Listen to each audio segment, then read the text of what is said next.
the highway into Kelowna always smells like pine and lake water in late September. I'd forgotten that. 3 years in Toronto will do that to you, replace every quiet smell with exhaust and ambition until you stop noticing what's missing. But the moment I crossed the bridge over Okanagan Lake and rolled the window down, it came back. Not just the smell, everything. My hands tightened on the steering wheel. I hadn't planned to come back this weekend. The invitation had been sitting in my inbox for 6 weeks, a retirement dinner for my father at the Rotary Club Hall on Ellis Street. The kind of event that Kelowna does quietly and genuinely, with plaques and handshakes and people who actually mean what they say.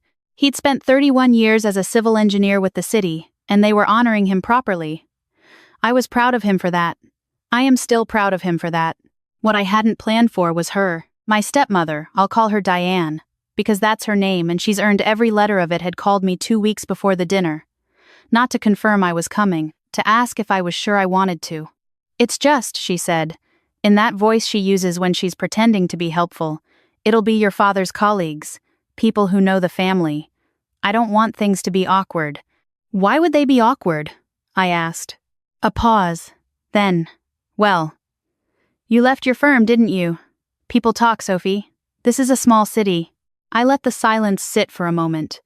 Then I told her I'd be there. She made a sound that wasn't quite agreement. I should explain something. I did leave my firm. 8 months ago, I resigned from Hartwell and Crane, one of the larger structural engineering consultancies in downtown Toronto. From the outside, from Diane's outside, specifically, that looked exactly like failure. Like I couldn't cut it. Like the girl who left Kelowna with her chin up had come back down to earth. I didn't correct that impression. I hadn't corrected it with my father either, not fully. I'd said I was taking time, exploring options. Which was true. It just wasn't the complete picture. The complete picture was something I wasn't ready to talk about in Kelowna.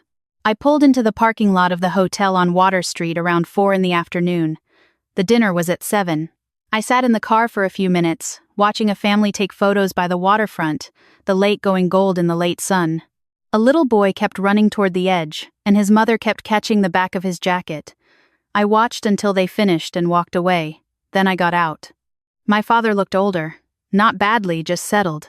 The way men look when they've finally stopped rushing somewhere. He hugged me at the door to the hall and held on for a moment longer than he usually does, and I thought, he's nervous about tonight. Not about me. About being seen, about standing up and being thanked in public. He was never good at that. "You made it," he said. I said I would. He smiled, and for a second it was just the two of us. Then Diane appeared. She had dressed for this the way she dresses for everything. Immaculately, completely, in a way that announces she has spent time. She looked at me and her eyes went straight to my blazer, which was good but not flashy, and then to my hair, which I'd put up, and then to my face, and she did the small recalibration that she's been doing since I was 16, deciding how much of a problem I was going to be tonight. "Sophie." She kissed the air beside my cheek. "You drove from Toronto?" "Flew into Kelowna this morning. Rented a car." "Ah." She said it the way people say interesting when they mean I'm filing this away. My father touched her arm. "She's here, Di. That's what matters." She smiled at him warmly. "Of course it is." The hall was filling slowly, maybe 80 people by 6:30, another 40 by the time dinner started. My father's colleagues, a few city councilors, people from the engineering community, neighbors from when I was growing up. I recognized faces. Some of them recognized me and came over. The kind of people who'd watched me grow up and asked about Toronto with genuine curiosity. And some of them, not many, but enough, gave me the slightly careful look that told me the information had reached them. That Sophie had left her firm, that things perhaps hadn't gone the way Sophie had planned. Diane moved through the room like someone who lived there. She did live there. In a sense, she'd built a life in this city that I'd vacated. And she knew everyone my father knew. And she was good at this. I'll give her that. She was genuinely good at being present in a room. I found a seat at the family table and talked to my Aunt Ruth, who is my father's sister and one of the few people in my family who communicates in complete sentences. She asked about Toronto. I told her the honest version, that I'd left the firm intentionally, that something new was in motion, that I wasn't ready to get into detail yet. She nodded. "Diane's been talking." I figured. "She told Carol Henson you burned out." She said it without judgment, just information. Said it happens to people who try to move too fast. I looked at the tablecloth for a moment. She's not entirely wrong that people sometimes move too fast, I said carefully. Ruth patted my hand. She said it the way people say it when they mean I told you so. That was the thing about Diane. She wasn't cruel in the way that leaves marks. She was cruel in the way that sounds like concern. Every observation wrapped in just enough softness that if you called it out, you sounded defensive. She'd been doing it since she married my father 9 years ago, and she was very, very good at it. Dinner was served around 7:30. The mayor's office had sent a representative, a city councilor named James Park who'd known my father for 2 decades. There were speeches from colleagues, from the director of engineering services, from a man who'd worked under my father for 15 years and spoke about him with the kind of direct affection that makes a room quiet. My father stood up to respond and looked at his prepared notes exactly once before folding them back into his pocket. He spoke about the city, about the lake, about how an engineer's job is to understand what's already there before deciding what to build. He was not a sentimental man in public, but there was something in his voice that made 3 different people at our table reach for their water glasses at the same moment. I watched Diane watch him, and I watched her watch me watching him. And she leaned slightly toward the woman beside her, Carol Henson, as it happened and said something quiet, and Carol glanced at me with that same careful expression. I looked back at my father. After the formal program ended and the room loosened into coffee and dessert and conversation, I went to find the washroom and stood at the sink for a minute longer than I needed to, just breathing. The kind of breathing you do when you're not going to let something become a thing. When I came back out into the corridor, Diane was there. Not waiting for me, or so it would appear. She was looking at the framed photographs on the wall, city infrastructure projects spanning decades.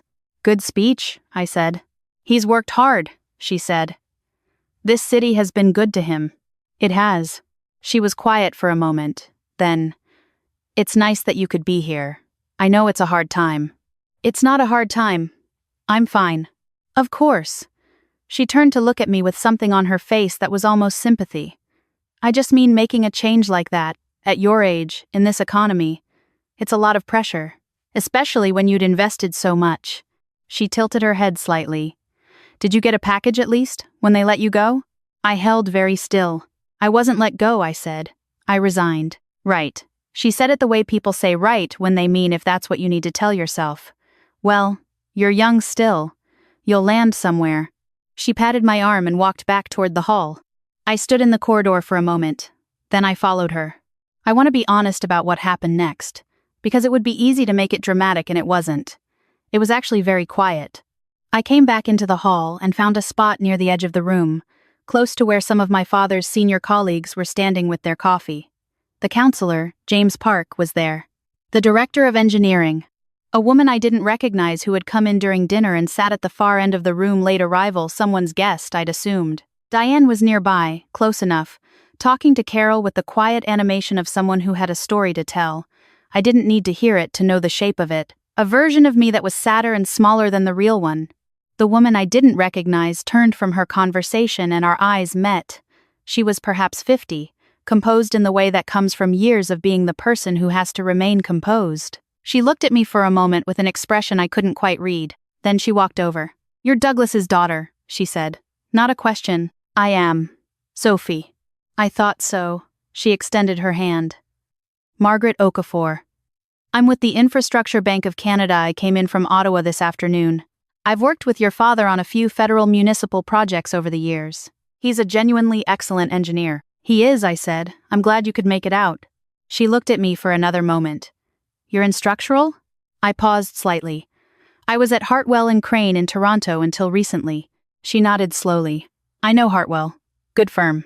Then, I heard you left. I did. To take the position in Vancouver? I blinked. Just once. I'm sorry. She tilted her head slightly. The coastal infrastructure lead at Pemberton Group. That's you, isn't it? I saw the announcement in the industry circular last month. Sophie Malone, previously Hartwell and Crane, appointed senior project lead for the new Pacific Corridor initiative. She paused. That's a significant appointment. Pemberton doesn't bring in a senior lead from outside without considerable deliberation. The room was not silent. There were 80 people in it having coffee and conversation, and the quiet clatter of dessert plates. but the small part of it near us had gone very still. Diane had stopped talking to Carol. "That's me," I said, and my voice came out steady and even and completely calm. "I start in November. We've been in a quiet period before the public announcement." Margaret Okafor smiled, not a performance, just a real smile. I thought so. I wanted to make sure I introduced myself before the evening ended. "We'll almost certainly be working together on the federal component. The bank has a significant stake in that corridor." She handed me a card. We talked for 4 minutes about the project. Real talk, specific and technical and forward-looking, and then she excused herself to say goodbye to my father. I stood where I was. Carol Henson said something to Diane in a low voice. Diane didn't respond. She was looking at me, and her face had gone through several things quickly and arrived somewhere that was not comfortable. My father had come over during the last part of the conversation. I wasn't sure how much he'd heard. He put his hand on my shoulder. "November," he said quietly. "November," I said.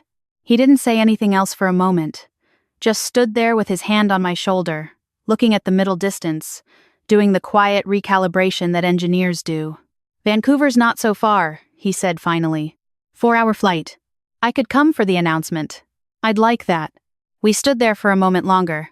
Then someone came to congratulate him and he was pulled back into the evening, and I was left standing with Margaret Okafor's card in my hand and the sound of the room around me, and somewhere behind me, Diane's silence.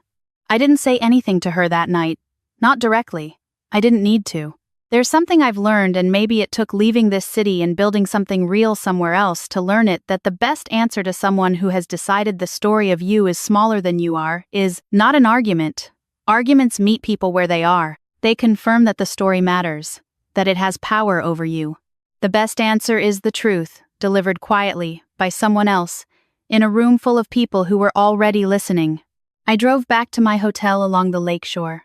The water was dark and wide, and the lights of the city reflected off it in long ribbons. I thought about my father's face when he put his hand on my shoulder. Not surprise exactly. Something closer to recognition.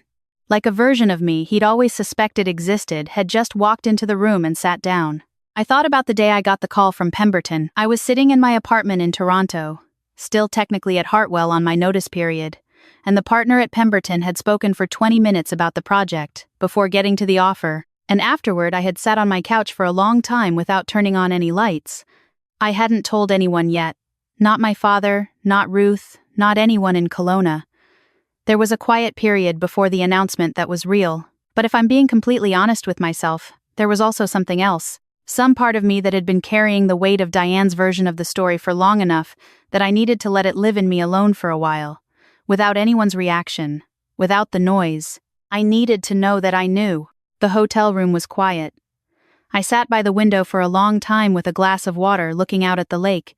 My phone had a message from my father. "Proud of you. Always have been. Should have said it more." I held the phone for a moment. Then I set it down and looked back at the lake, and the city that had kept going without me while I was learning how to build things, and I thought, this is the part they don't tell you about. Not the appointment. Not the room going still. Not the look on someone's face when the story they've been telling turns out to be wrong. The part they don't tell you about is this moment. The quiet one. The one with no audience. Where you sit alone with what you've made of yourself, and it's enough. I already knew who I was. I'd known for a while. It just took a retirement dinner in Kelowna and a woman from the Infrastructure Bank of Canada for everyone else to catch up. I finished the water, turned off the light. Outside, the lake went on being wide and dark and completely indifferent, the way beautiful things are. I slept well.